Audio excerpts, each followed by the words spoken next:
Welcome to the 27th episode of the Mayor's Mixtape. I am Haley Sue Robinson, Director of Public Affairs for the City of Pueblo. And I'm Heather Graham, City of Pueblo Mayor. And just want to remind you, you can find our podcast on Apple, Spotify, YouTube, Buzzsprout. You can also watch it on Channel 17 for those of you that are local. Wherever you get your podcasts, like, subscribe, share. And for any questions or topic suggestions, you can email us at mayor@pueblo.us. Okay, so Mayor, we had a long weekend, which was exciting. We did have some fun at the Fiesta Day Parade on Sunday. Great turnout. It was a really good turnout. It wasn't too hot. Yeah, both the State Fair Parade and the Fiesta Day Parade, cooler than normal. So I didn't sunburn. Yeah. So I was happy about that. I thought since yesterday was Labor Day, maybe we could talk about our unions. Sure. Part of the reason we have Labor Day is because of our unions. And so I thought maybe kind of give a behind the scenes or a little in-depth into our fire, police, our general service, and then our transit union here at the city. You've been getting a frequent question recently regarding the budget and why each year our personnel line has grown. And I think one thing that's important to make the distinction there is the personnel line being the budget, not necessarily staff. Right. The wage amount. Correct. Yeah, the wages. Yeah. So can you talk to us about why those wages are increasing? Yeah, so the City of Pueblo negotiates with 4 different unions on a yearly basis, but in 3-year contracts for fire, police, and Page if they agree to 3-year contracts. So what happens is city will use our comparable cities that are listed in the city charter. There's like 5 of them that we look at their comparable wages. The city pays 85% of what other communities pay their positions. Same positions as we have in the City of Pueblo, but we only pay up to 85%. So what happens is we will negotiate with the unions over their contracts. We'll go back and forth. We'll take information to City Council, usually an executive session, to talk about what the comparable cities are doing and what's our negotiating amount and what that looks like. Sometimes we negotiate other things besides wages, uniforms, sick pay, longevity pay. So each of the unions has also different topics, I'll call them, within different needs based on within their CBAs between the city, and so we have to look at all of those when we're doing our negotiating. But our negotiating is set on factors that are listed in the charter. So over the last several years, the city has had quite the large reserve because of debrucing and all of the money that we have taken in via sales tax from all the federal stimulus money that you've heard me talk about. And so the city has not had an inability to pay over the last 5 years. So when the unions come to us and want a pay increase, we look at what comparable cities are. We present those percentages to the unions. We do not have an inability to pay, so we pay whatever that wage increase is. Or if both sides can't come to a middle ground, we go to arbitration. So we have a binding arbitration with PD and Fire. This year, the voters are going to decide whether we have binding arbitration with the General Services Union, which we currently don't have. Right now. So I think that is item 3C. On the ballot? On the upcoming ballot is whether the community wants to get Page employees, general service employees, binding arbitration. So those wages they're not set by me. They're negotiated. They are not even set by the city council. They are negotiated. They are ratified by the city council. But it all relates to charter factor. and what cities we compare to, what wages other cities are paying their employees at. That accounts for the increase that you see. I keep getting this question about, tell me about 2023's actual wage line and why 2025 is projected as $25 million or $20 million higher. And so by the time that 2025 closes out, we're not going to be $20 million higher. That's our projected amount for 2025. That's if all positions in the city of Pueblo are paid at the top dollar, fully staffed. Yeah. That doesn't happen. We currently have 39 vacancies as of this morning with the Pueblo Police Department. Okay. That's about a $4 million savings that you're going to see just in the police department. On top of police and their savings, you also see a few $1 million between all of the other city employees because we cannot hire, when people move on to other positions in the city or different careers, we kind of have this ongoing hiring process. And so we continuously have about 100 vacant positions within the city of Pueblo at any time. Okay. Just because of promotions and or even demotions. We have folks that transfer. Yeah. Yep.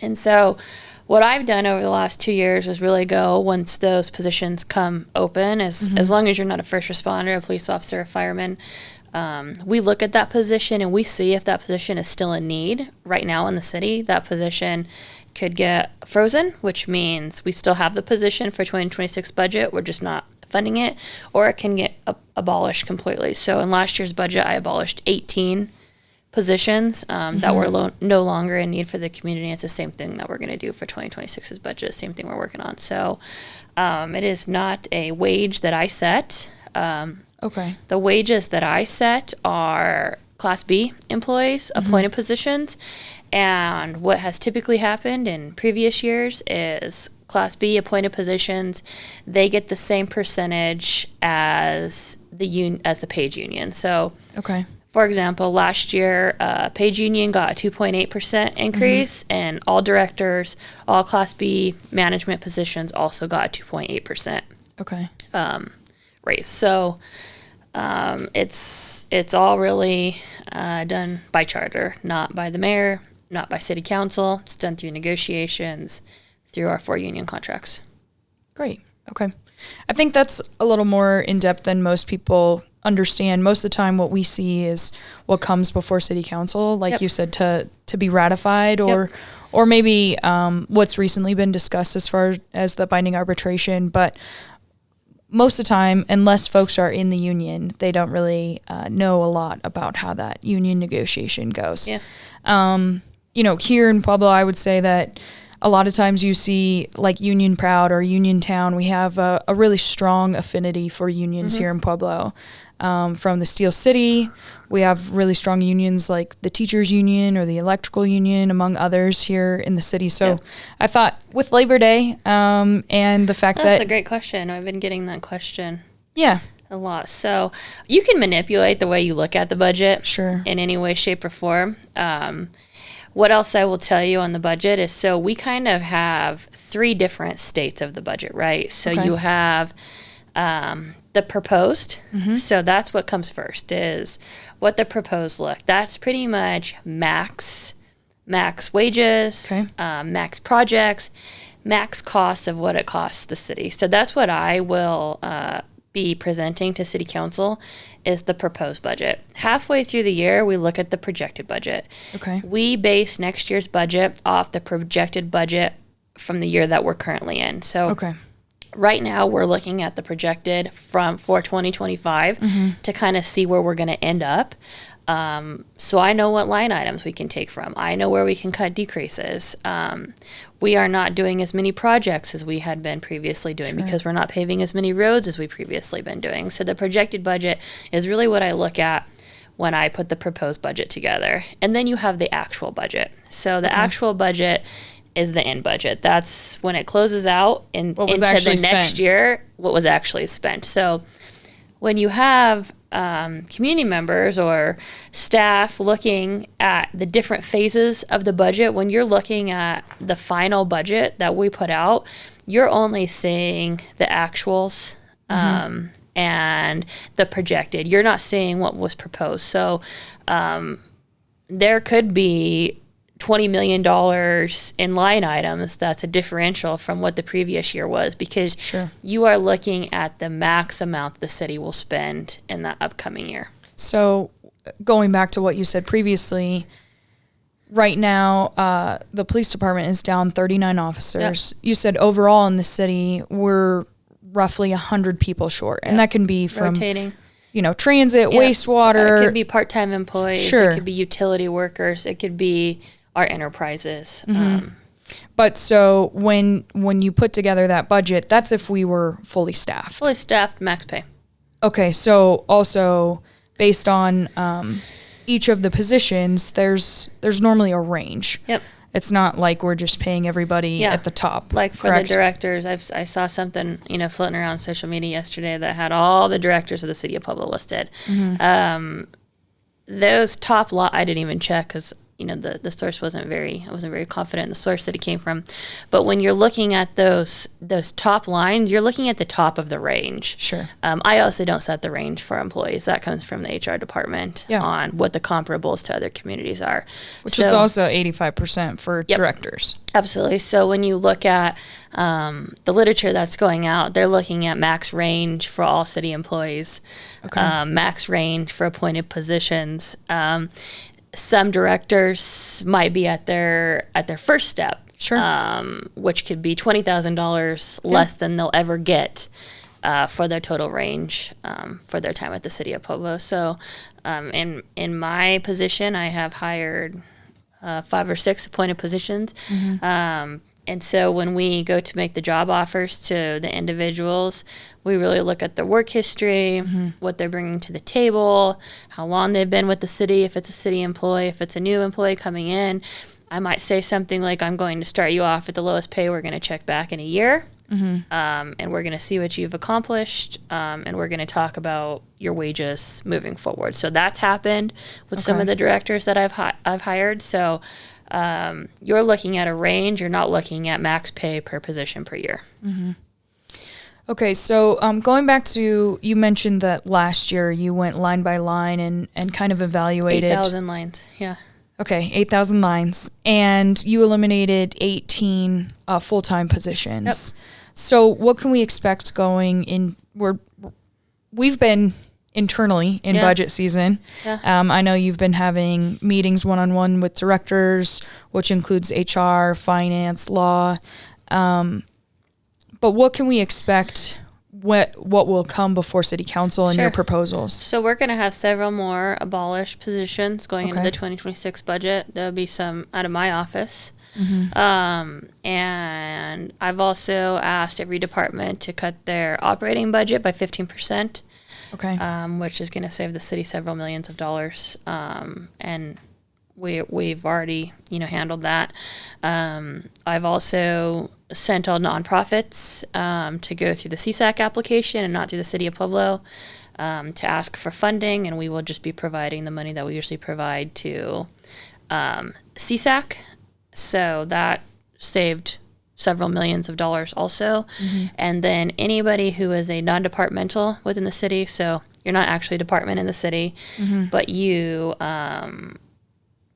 operate maybe on city property, or you have some kind of operations contract within the City of Pueblo for the City of Pueblo. And so we've also asked those non-departmentals to cut their total budget by 15%.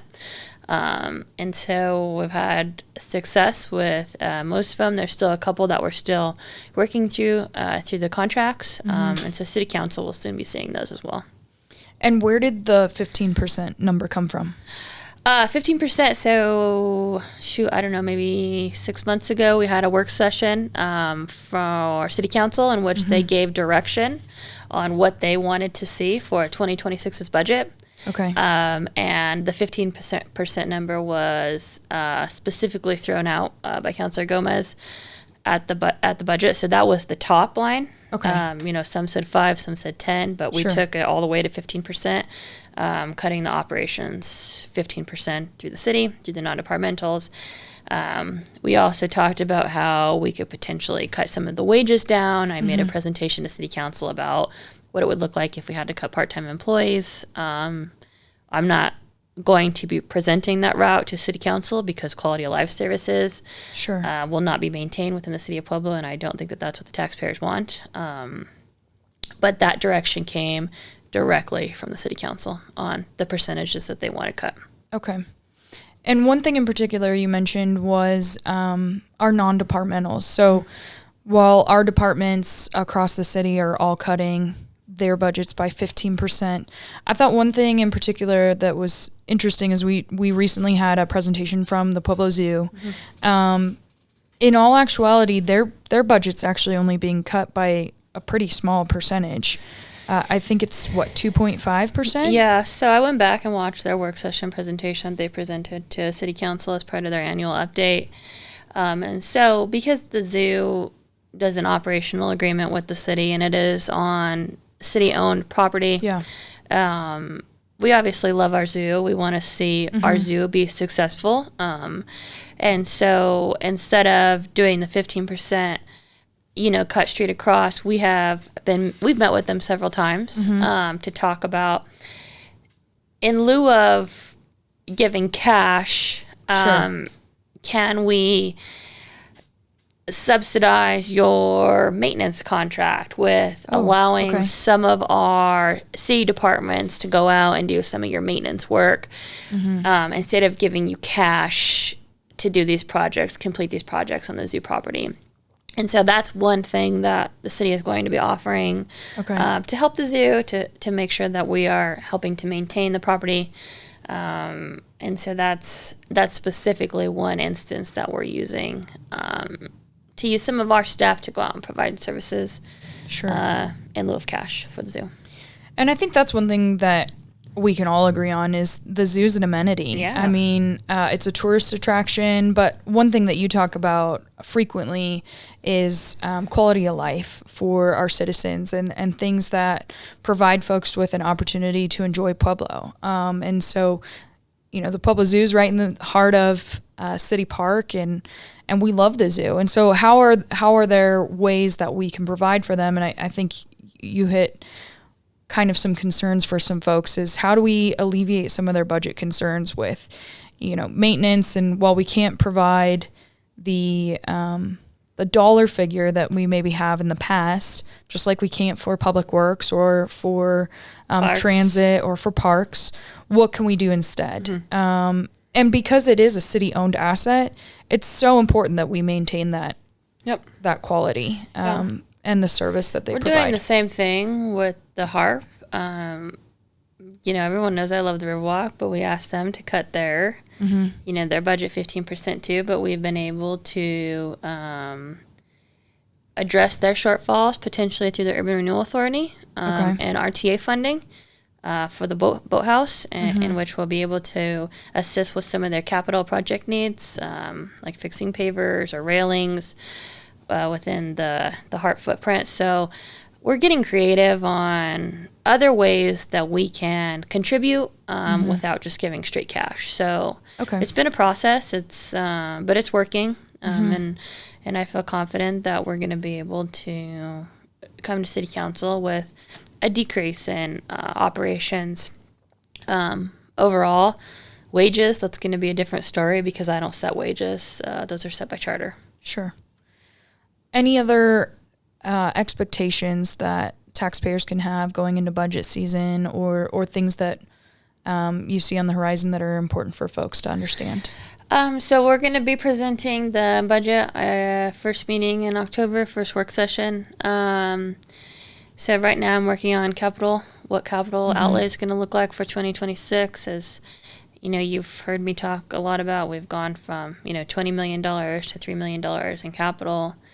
So another reason why we're asking the voters to look at a 1%, what that would mean for our community, what that would mean for our infrastructure, is because we've seen this decrease in capital spending from 24, 25, and now into 26. So that's still something that we're working on. We'll be presenting to City Council first meeting in October our proposed budget for 2026. And then that's the opportunity that City Council has to direct staff for additional work sessions or ask questions of certain departments. Yep. So we'll see more in specific budgets. Yep. Be fire or police or public works or whoever. Mm-hmm. Okay. Yep. Great. Okay. Thanks for giving us a breakdown of the budget. I know it is a lot, and I know it's important to a lot of folks as we start into the later half of the year. And obviously, internally you've been working on the budget since June, but this becomes a really hot topic as we go into these fall months, mm-hmm. because folks want to know where are my tax dollars going to and what can we expect in the future. Yep. Great. Okay. Well, anything else you want to add to that? I don't think so. No. Great. I think it's important, obviously it's a short week. We don't have a work session tonight, but I think it's important just for folks to understand what's coming up. I know one thing that's exciting today, we have the ballot order drawing for candidates for City Council, for the Civil Service Commission, for Board of Waterworks. Oh, yes. A lot of exciting things coming that relate to the city and city leadership. Another thing that I want to remind folks about is you have some upcoming town halls. Yeah. So tomorrow night's our first one. Tomorrow night is our first one. So District 2, Wednesday, September 3rd at 5:30 at El Centro. Yep. I know we talked about this a little bit last week, but what can folks expect from these town halls? Yeah, so we picked a town hall in each of the districts, Mm-hmm. and I'll go and give a 10 to 15 minute brief overview on things that are going on in their respective district. We'll talk about paving, we'll talk about police presence, we'll talk about ongoing projects. Okay.